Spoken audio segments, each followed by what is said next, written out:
Perkenalkan, kami dari kelompok 16 akan mempresentasikan laporan tugas pertama kami, tugas Pemkom, yaitu analisis cara kerja fingerprint scanner tipe Solution X302S.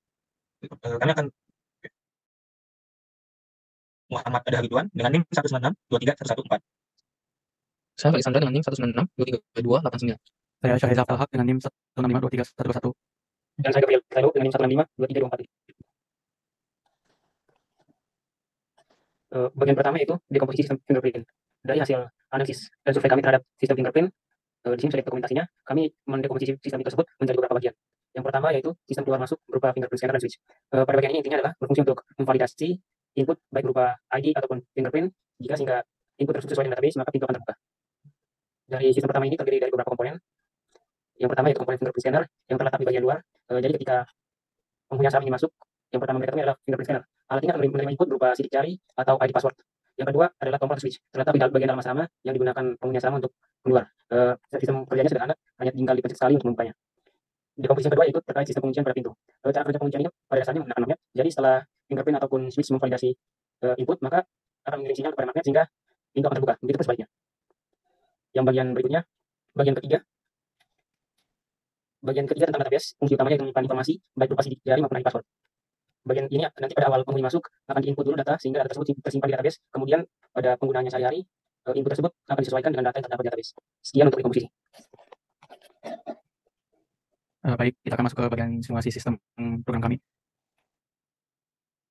Untuk deskripsinya, pada menu pertama kita memiliki 5 pilihan untuk buka pintunya. Yang pertama ada KTM Scan, yaitu untuk men-scan QR code pada KTM. Yang kedua ada ID dan password. Lalu ketiga ada fungsi switch tombol untuk keluar dari dalam. Lalu yang keempat ada untuk scan fingerprint. Yang opsi kelima adalah opsi untuk admin. Untuk masuk ke KTM, kita tinggal masuk ke menu KTM Scan. Nah, nanti kita akan menampilkan KTM kita kepada kamera agar kameranya bisa men-scan QR code pada KTM-nya. Dan nanti data pada QR code ini akan dicocokkan dengan database yang ada. Jika tidak ada kecocokan berarti mahasiswa belum terdaftar, maka program akan menunjukkan notifikasi orang mahasiswa bukan penghuni yang sama. Tapi jika terdaftar, program akan membuka pintu selama 7 detik. Yang kedua ada menu untuk masuk dengan ID dan password. Kita tinggal masuk ke menu ID dan password. Nanti kita akan input ID user dan password kita. Nanti sistemnya akan mencocokkan dengan ID yang diinputkan dengan ID yang ada di database. Jika belum terdaftar, program akan menunjukkan notifikasi bahwa ID mahasiswa belum terdaftar. Jika ID terdaftar, maka program akan melakukan penyesuaian dengan ID dan passwordnya. Jika passwordnya sesuai, maka user harus mencoba lagi. Tapi jika password sesuai, maka pintu akan terbuka selama 7 detik. Untuk menu pertama, pengguna tinggal menekan tombol back. Yang ketiga ada menu koordinat dengan door switch. Kita tinggal menekan menu tombol, maka program akan menyampaikan notifikasi bahwa pintu telah terbuka. Pintunya akan terbuka selama 7 detik. Nah, nanti programnya akan otomatis kembali ke menu utama. Yang keempat ada masuk dengan fingerprint. Kita tinggal masuk ke menu fingerprint. Nanti penghuni akan menginputkan ID mereka dan jari yang akan mereka scan. Nanti programnya akan mencocokkan sidik jari yang di-scan, sidik jari yang sudah tersimpan di dalam database. Jika misal tidak sesuai, program akan menunjukkan notifikasi bahwa sidik jari mahasiswa belum terdaftar. Tapi jika sesuai, maka pintu akan terbuka selama 7 detik dan programnya akan otomatis kembali ke menu utama. Yang kelima kita ada menu admin. Kita tinggal masuk ke menu admin, tapi sebelum bisa melakukan pengaturan, kita harus masukkan kode akses. Nanti program akan mengecek sesuai kode akses yang ada di database. Jika tidak sesuai, maka admin harus menginput ulang. Tapi jika sesuai, maka opsi pengaturan admin akan dibuka. Di dalam menu pengaturan, admin dapat melakukan beberapa aksi seperti menambah user ID jika penghuni bertambah, atau menambah user ID jika penghuni berkurang. Admin juga bisa mengganti kode akses. Admin juga bisa menambah fingerprint dari penghuni. Yang opsi terakhir kita bisa kembali ke menu utama. Ini adalah voucher dari program kami. Ini adalah squad dari program kami. Baik, untuk bagian ketiga saya akan sarankan kepada Felix untuk melakukan simulasi. Oke, terima kasih Syahriza. Jadi di kesempatan ini saya akan menampilkan programnya. Programnya kira-kira terdiri atas 500 line. Lalu untuk tampilan programnya seperti ini. Saat kita start, maka ada window yang muncul. Window ini berperan seperti mesin KTM-nya, mesin fingerprint scanner-nya. Lalu contoh seperti saya bukan merupakan seorang mahasiswa yang tinggal di asrama. Namun saya mencoba untuk men-scan KTM saya. Nah, di sini akan muncul notifikasi bahwa gagal karena saya bukan penghuni asrama. Di sini juga tampil nama pemilik KTM-nya juga ditampilkan.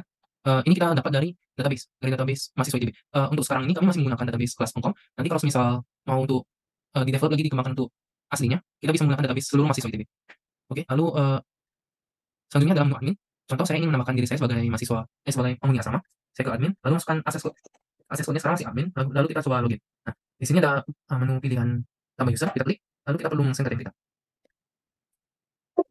akan muncul notifikasi saat berhasil, lalu kita masukkan password kita. Contoh, Pomkom, lalu hari ini tanggal 2, Pomkom 2. Lalu kita buat akun baru. Nah, di sini akan tampil notifikasi berhasil menambahkan ID baru dan juga ID kita, yaitu NIM kita. Di kondisi ini NIM saya 196.23.289. Lalu kita bisa ganti akses code juga. Contoh akses code barunya tadi admin, kita ganti jadi ACC. Nah, setelah kita ganti akses code-nya berhasil ditambahkan, berhasil diganti maksudnya. Lalu kita kembali ke menu utama. Jika kita scan kembali KTM saya yang telah terdaftar, maka akan muncul tampilan selamat datang Felisandra dan pintu akan terbuka selama 7 detik. Nah, ini untuk simulasi pintu terbuka, kami mengganti warna status menjadi hijau saat pintunya terbuka dan bisa masuk, dan saat statusnya merah, maka kita tidak bisa masuk dan pintunya terkunci.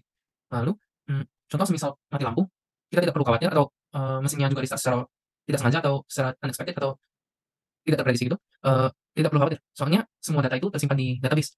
Jadi saat programnya di-run kembali, itu datanya tetap tersimpan. Jadi masuk ke menu admin, akses code-nya bukan ulang ke akses code default atau admin, melainkan password akses code-nya menjadi yang telah kita ganti, yaitu ACC. Nah, kalau semisal kita masukkan admin, itu kita tidak bisa masuk. Akan muncul notifikasi akses code salah. Jadi kita masukkan ACC. Nah, di sini kita bisa login. Lalu kita juga bisa tambah fingerprint.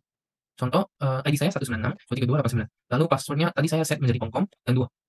Lalu kita add fingerprint. Nah, di sini program akan menanyakan jari mana yang kita ingin daftarkan. Contoh, kita ingin mendaftarkan jari di tangan kiri, yaitu jari manis.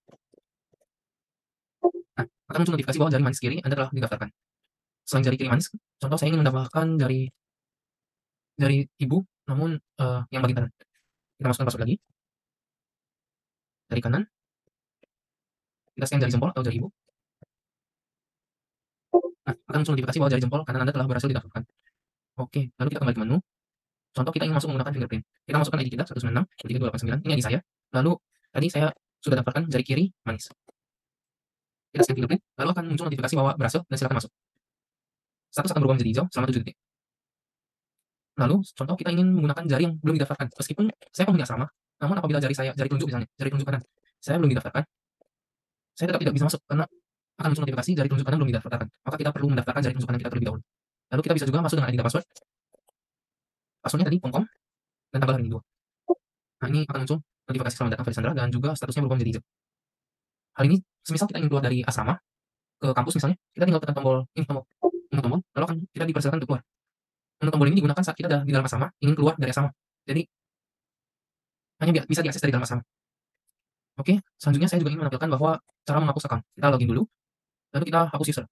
Kita perlu scan KTM kita. Nah, akan muncul notifikasi KTM berhasil terbaca.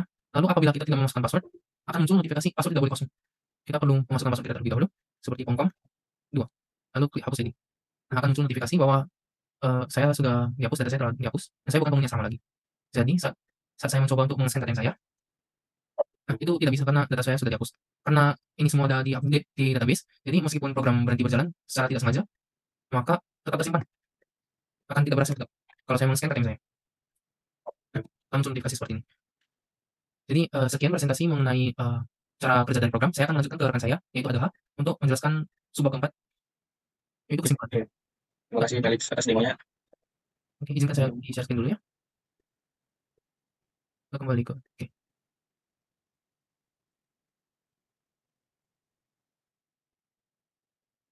Oke, silakan Ada.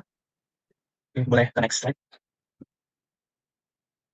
Oke, pertama untuk next. Boleh ke next. Oke, pertama ada kesimpulan. Untuk kesimpulan, struktur dasar atau paradigma pemrograman telah kami terapkan pada program yang telah kami susun.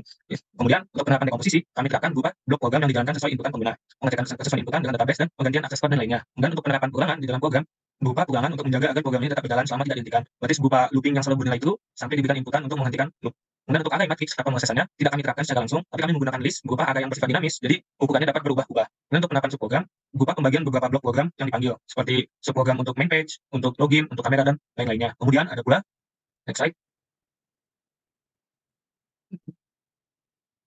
Kemudian ada lesson learned. Yang pertama, setiap permasalahan dalam di dunia nyata dapat didekati dengan metode yang terstruktur. Mulai dari hal yang bersifat umum, kita pecah menjadi yang bersifat lebih khusus. Kemudian, kami pelajari juga penyelesaian suatu masalah dapat kita dekati dengan menggunakan pendekatan algoritmik. Kemudian, program yang kami susun itu menjadi tempat untuk kami mengaplikasikan materi-materi yang kami dapat di kelas PAU 1102 pada 18 pengenalan komputasi. Kemudian dari tugas besar ini pula, kami menyadari bahwa komunikasi dan kerjasama serta komitmen juga adalah penting menjadi kunci utama penyelesaian suatu proyek yang kompleks. Sekian dari kami. Terima kasih sudah mendengarkan presentasi kami.